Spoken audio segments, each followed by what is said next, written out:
Hi students, from today we are starting our next chapter, that is chapter number 4, carbon and its compound. First I will give you the introduction of the chapter.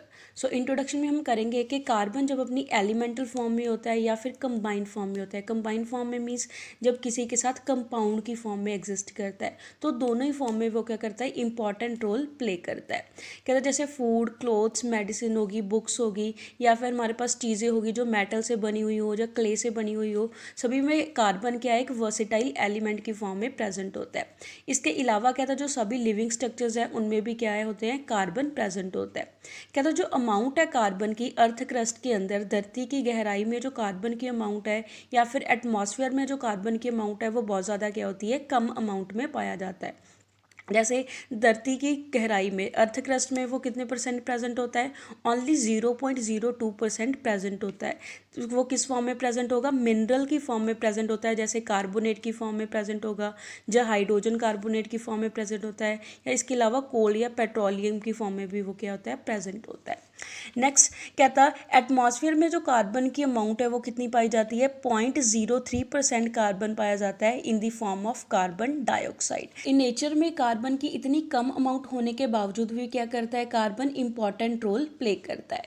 Next हम करेंगे bonding in carbon, के carbon में bonding कैसी होती है, carbon के compounds में कौन सा बॉन्ड बनता है. मेनली कहता है कौन सा बॉन्ड बनता है, कोवलेंट बॉन्ड बनता है, जिसको हम डिटेल में स्टडी करेंगे. कहता है जैसे हमने last chapter metal and non metal में पढ़ा था कि आयनिक कंपाउंड की प्रॉपर्टीज़ क्या होती हैं, जिसमें हमने पढ़ा था कि जो आयनिक कंपाउंड होते हैं उनका मेल्टिंग और बॉइलिंग पॉइंट क्या होता है, हाई होता है, बिकॉज उनमें क्या होती है, ऑपोजिटली चार्ज आयन के बीच में strong electrostatic force of attraction होती है, जिसकी वजह से उसका मेल्टिंग एंड बॉइलिंग पॉइंट क्या आता है, हाई आता है.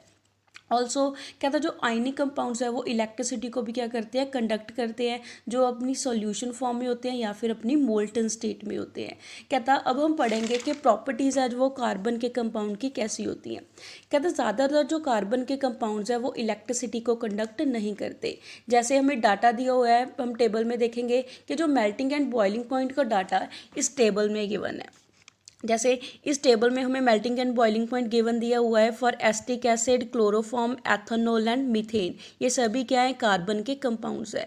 इनका मेल्टिंग एंड बॉइलिंग पॉइंट से हमें क्या पता चलता है, इनका मेल्टिंग एंड बॉइलिंग पॉइंट इतना ज़्यादा हाई नहीं है जितना ज़्यादा किसका होता है, आयनिक कंपाउंड्स का होता है. कहता इस डाटा से हमें क्या प्रूव होता है कि इसमें जो फोर्स ऑफ अट्रैक्शन है मॉलिक्यूल्स में, कार्बन के कंपाउंड में, वो ज़्यादा स्ट्रॉन्ग फोर्सेस नहीं होती है, जिसकी वजह से उसका मेल्टिंग एंड बॉइलिंग पॉइंट क्या होता है, कम होता है. सिंस कहता है जो कंपाउंड्स है लार्जली वो कैसे होते हैं, नॉन कंडक्टर होते हैं इलेक्ट्रिसिटी के. जो कार्बन के कंपाउंड है वो इलेक्ट्रिसिटी को कंडक्ट नहीं करते.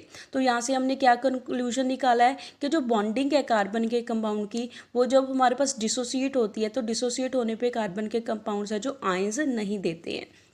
जैसे हमने कहता प्रीवियस क्लासेस में पढ़ा हुआ है कि वैलेंसी और कंबाइनिंग कैपेसिटी एलिमेंट्स की क्या होती है, वो किसके ऊपर डिपेंड करती है कि हमारे पास एटम के आउटर मोस्ट शेल में कितने नंबर ऑफ वैलेंस इलेक्ट्रॉन है, तो उससे हम फाइंड आउट करेंगे कि उसकी कंबाइनिंग कैपेसिटी कितनी होगी. जैसे हमारे पास एटॉमिक नंबर है कार्बन का 6, तो उसकी इलेक्ट्रॉनिक कन्फिग्रेशन कितनी आ गई, 2 4. दैट मीन्स इसके आउटर मोस्ट शेल में कितने इलेक्ट्रॉन है, 4 इलेक्ट्रॉन है. कहता है जो रिएक्टिविटी है एलिमेंट्स की वो कैसे हम एक्सप्लेन करेंगे कि उसमें कितनी एबिलिटी है कंप्लीट नोबल गैस कन्फिग्रेशन को एक्वायर करने के लिए. दैट मीन्स जैसे हमने पढ़ा था कि एटम्स होते हैं जो आयनिक कंपाउंड के, वो क्या करते हैं, नोबल गैस कन्फिग्रेशन को अचीव करने के लिए अपने आउटरमोस्ट शेल में जा तो इलेक्ट्रॉन को गेन कर लेते हैं या फिर क्या करते हैं, लूज कर लेते हैं. बट कहता अगर हम कार्बन का केस देखें तो कार्बन के केस में हमारे पास आउटरमोस्ट शेल में कितने इलेक्ट्रॉन प्रेजेंट है, 4 इलेक्ट्रॉन प्रेजेंट होते हैं. That means stable noble gas configuration acquire करने के लिए जा तो ये 4 इलेक्ट्रॉन क्या करेगा, गेन करेगा, या फिर 4 इलेक्ट्रॉन क्या करेगा, लूज करेगा. कहता अब हम दोनों केसेस को डिस्कस करेंगे. कहता अगर कार्बन क्या करे, 4 इलेक्ट्रॉन को गेन कर लेता है, दैट मीन्स वो क्या बन जाएगा, कार्बन 4 नेगेटिव का एनाइन बन जाएगा. बट कहता ये पॉसिबल नहीं होता, ये डिफिकल्ट होता है, बिकॉज कार्बन का हमारे पास एटॉमिक नंबर कितना है, 6. जितना एटॉमिक नंबर होता है दैट मीन्स उसमें पॉजिटिव भी कितना चार्ज होगा, 6 होगा, और नेगेटिव इलेक्ट्रॉन का चार्ज भी कितना होगा, 6 होगा. कहता अगर वो 4 और इलेक्ट्रॉन को गेन कर लेगा तो 6 प्रोटॉन को 10 इलेक्ट्रॉन को हमारे पास होल्ड करके रखना क्या हो जाता है, डिफ़िकल्ट हो जाता है, जिसके लिए उसको ज़्यादा एनर्जी क्या करनी पड़ेगी, यूज़ करनी पड़ेगी। तो इस वजह से वो 4 इलेक्ट्रॉन को गेन नहीं कर पाता। नेक्स्ट हम केस डिस्कस करेंगे कि अगर वो 4 इलेक्ट्रॉन को लूज़ करके स्टेबल नोबल गैस कन्फिग्रेशन को एक्वायर कर ले, तो अगर वो 4 इलेक्ट्रॉन को लूज़ करेगा तो क्या बन जाएगा, हमारे पास C4 पॉजिटिव का केटाइन बन जाएगा। बट कहता ये भी पॉसिबल नहीं होता है, बिकॉज कहता 4 इलेक्ट्रॉन को लूज करने के लिए भी क्या चाहिए होती है, हाई एनर्जी की ज़रूरत होती है, जितनी उसके पास अवेलेबल नहीं होती है, जिस वजह से वो 4 इलेक्ट्रॉन को भी हमारे पास लूज नहीं कर पाता है।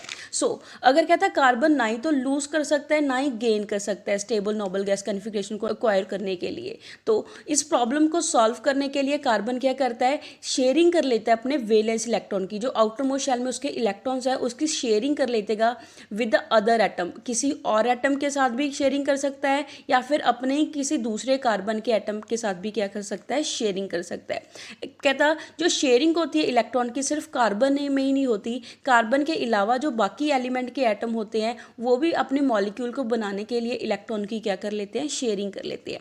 कहते जो शेयर इलेक्ट्रॉन होता है, तो इलेक्ट्रॉन शेयरिंग किसकी करेंगे, जैसे जो इलेक्ट्रॉन सिर्फ आउटर मोस्ट शेल में प्रेजेंट होते हैं सिर्फ उनकी ही शेयरिंग कर सकते हैं, जो इनर शेल वाले इलेक्ट्रॉन्स होते हैं उनकी शेयरिंग नहीं कर सकते।